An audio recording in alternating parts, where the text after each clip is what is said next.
যাক বাবা, বাঁচা গেছে। কি যে টেনশন হচ্ছিল পার্থিব, তোমাকে কি বলবো।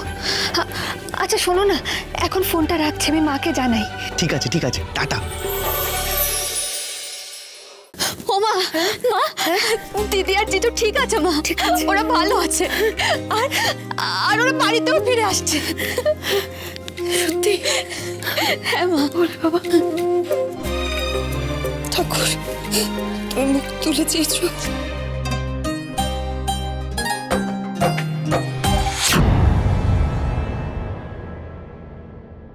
কি ব্যাপার, তো ঘটা করে ঠাকুর নমস্কার করা হচ্ছে যে? আসলে বাবা, দিদি আর জিজু ভালোভাবে বাড়ি ফিরে আসছে তো, তাই জন্যই। বটে, তা তুই এই খবরটা পেলি কিভাবে? আসলে ওই বাড়ি থেকে ফোন করে খবরটা দিয়েছে, তাই। খবর পাঠিয়েছে ভালো কথা, কিন্তু তার থেকে বেশি ওই বাড়ির সঙ্গে কোনো রকম সম্পর্ক রাখার আর কোনো দরকার নেই, কথাটা যেন মনে থাকে।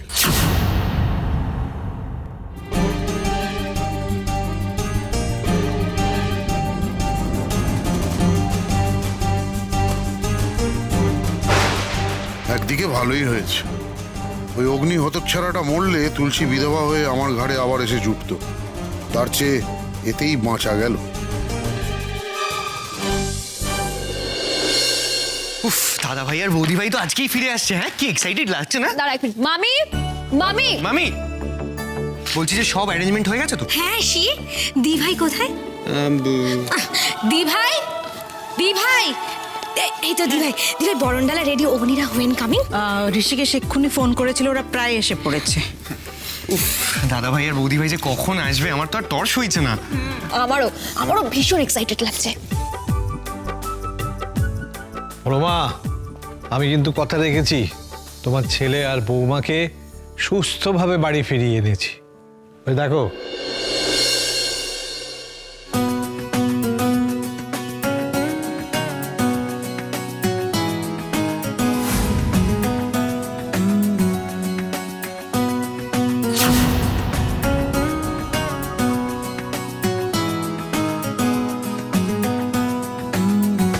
যাও।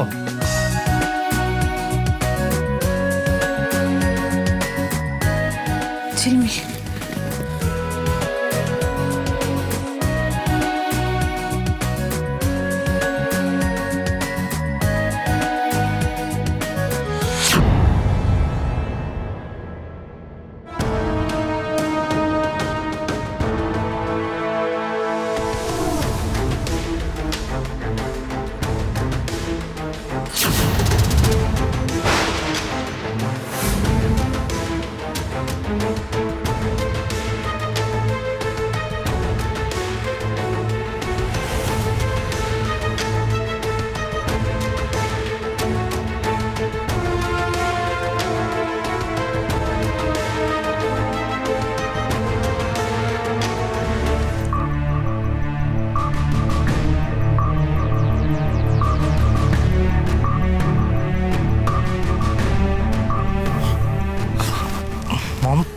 কি হয়েছে? তুমি কাঁদছো কেন? কি হয়েছে?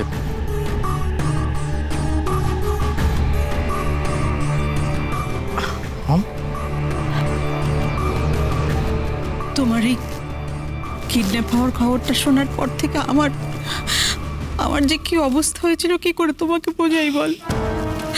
খবরটা শোনার পর থেকে বাড়িতে দম বন্ধ করে বসেছিলাম আমি। হ্যাঁ ভাগ্নে, আমাদের সবার না রাতের ঘুম উড়ে গেছিল। হানিমুনে গিয়ে তোমার এরকম বিপদ ঘনিয়ে আসবে কে জানতো বলো? আমিও তো শকিং, অগ্নি নাকি কিডন্যাপিং, আমাদের ফুডিং স্লিপিং সব গন হয়ে গেছিল। থাক মামি, ওসব নিয়ে আর কথা বলার কোনো দরকার নেই। আর তাছাড়া আমরা তো সবাই সুস্থভাবে বাড়ি ফিরেই এসেছি। আসলে আমি জানতাম যে আমার কিচ্ছু হবে না, কারণ তুলসী আমার সঙ্গে ছিল, আর তুলসী আমার সাথে থাকলে কোনো বিপদই আমাকে ছুঁতে পারবে না। কিন্তু ওকে তো ঠিক চিনলাম না।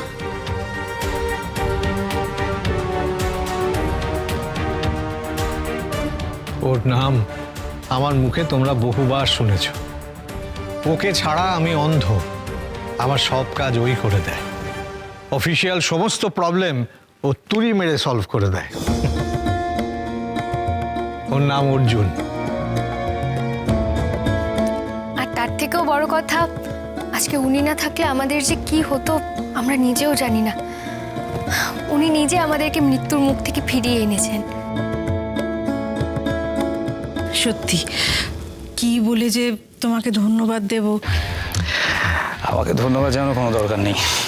আসলে আমি যেটুকু করেছি দ্যাট ওয়াজ মাই ডিউটি। কিন্তু অর্জুন, নিজের প্রাণের তোয়াক্কা না করে কাউকে উদ্ধার করা, এটা কি ডিউটি বলা যায় শুধু?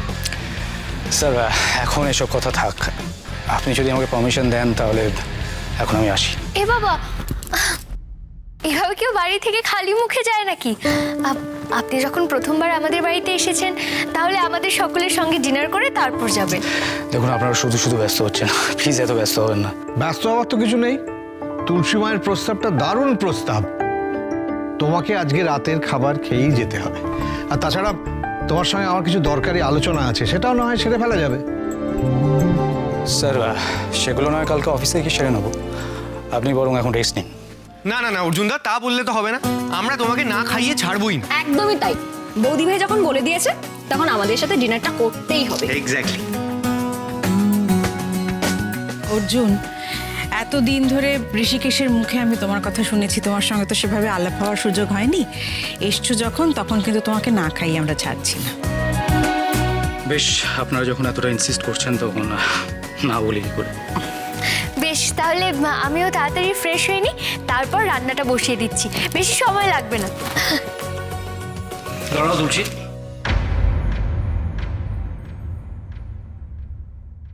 কোনো প্রশ্নই ওঠে না।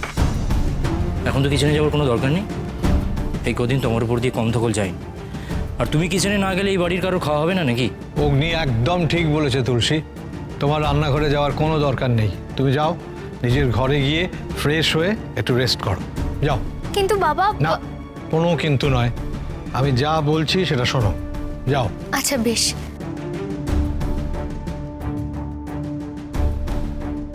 অর্জুন, তুমি বসো, আমি একটু ফ্রেশ হয়ে আসি। হ্যাঁ, তাহলে আমি শ্যামলী দিকে আশ করি, ডিনারে কি কি কুক করতে হবে। চলো ছেলে মিলু, আমিও তোমার সাথে যাই। চলো।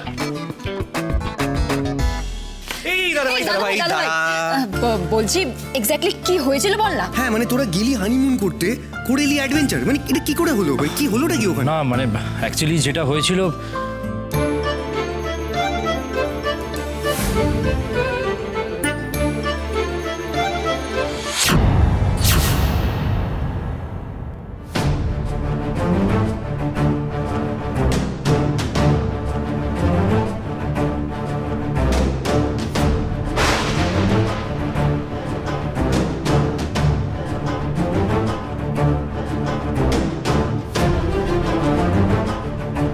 কি দেখছো এই ফটোতে? তেমন কিছু না,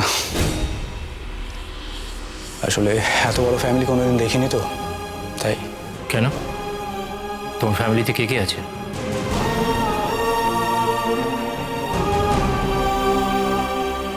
কেউ নেই, আমি অনাথ।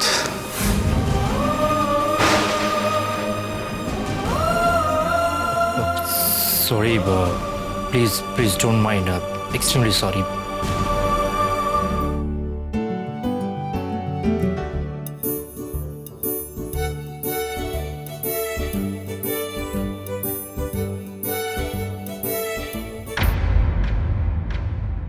অগ্নি তো মন্ত্রী ঋষিকেশ রায় বর্মনের ছেলে। ওকে কিডন্যাপ করে সন্ত্রাসবাদীরা না হয় তাদের দলের এক নেতাকে ছাড়াতে চেয়েছিল, কিন্তু আমাকে কেন কিডন্যাপ করার পরিকল্পনা করেছিল? ওই বয়স্ক লোকটি কি জন্য আমাকে কিডন্যাপ করার কথা সন্ত্রাসবাদীদের বলছিল সেটাই বুঝতে পারছি না। আমাকে কিডন্যাপ করে কার কি বা লাভ হতো? না, বিষয়টা সত্যি তো কিছু বোঝা যাচ্ছে না। তুলসী, তুলসী, তুলসী, তুমি এখনো কি নিয়ে তো ভাবছো বলো তো? অগ্নিকে কি ব্যাপারটা বলবো? না না, ওকে বলাটা ঠিক হবে না। এমনিতেই ওর উপর দিয়ে এত বড় একটা ঝড় গেছে, আরো টেনশন করবে, কষ্ট পাবে। ওকে বলার দরকার নেই। তাহলে বরং আমি সবটা বাবাকেই বলবো।